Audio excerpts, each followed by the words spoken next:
और साउंड ना गिरे भैया, नहीं तो गिरी तो जान लो हमका लोग का बड़ा करिए बा। इनके छोड़ दबा लेकिन हमका बड़ा कहे। लेकिन हई जवानी के दुनिया दीवानी बा, हई जवानी के दुनिया दीवानी बा, हई जवानी के दुनिया दीवानी बा। हमरा हुस्न पे झलकत पानी बा, हमरा हुस्न से झलकत पानी बा, हमरा हुस्न से झलकत पानी बा। साले लइका कहे काहे मटक मटक चला तारू,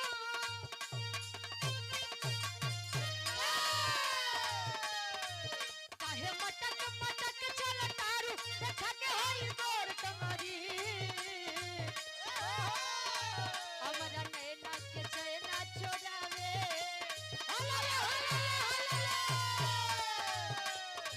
हमरा नैना के चैना चोरावे, गोरी तोरी लाल घघरी। हमरा नैना के चैना चोरावे, गोरी तोहर लाल घघरी, हमरा नैना के चैना चोरावे, गोरी तोहर लाल घघरी, यो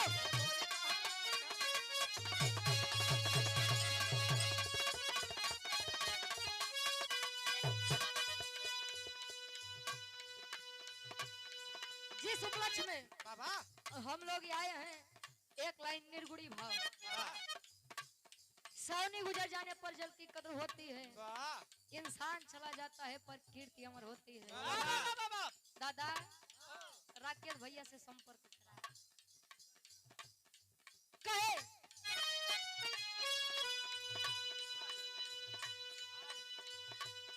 आरे तय कदिन ओ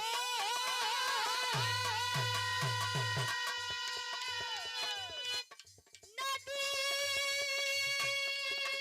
के तीरे अब जात रहली धीरे रे धीरे, हम आखी देखनी, अरे तो हम आखी देखनी तो सुंदर शरीरिया यज्ञ में जार हो रहा। हम आँखी देखली सुंदर शरीरिया यज्ञ में जार लाओरा। हम आँखी देखली सुंदर शरीरिया यज्ञ में जार लाओरा। हित मित जे भी जुट एक मोह सबेर का, एक में सदे भी जुटा, एक मुँह जावे का।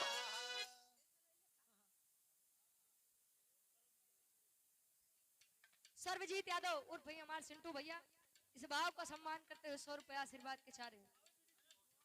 ए भैया कितना बात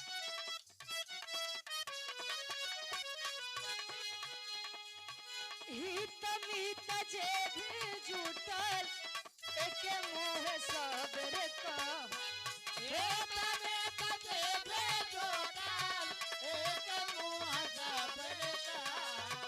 एक में सदे भी जुटा, एक मुँह जावे का। हित मित जे भी जुटल एक मोह सबेर कहल। अब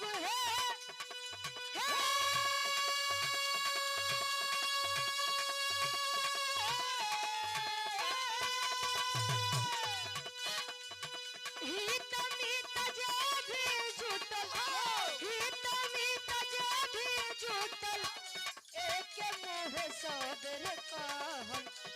बेटा के मरले और बेटा के तरले, तब बाबूजी के नासर तनवा जार लहुरा। बेटा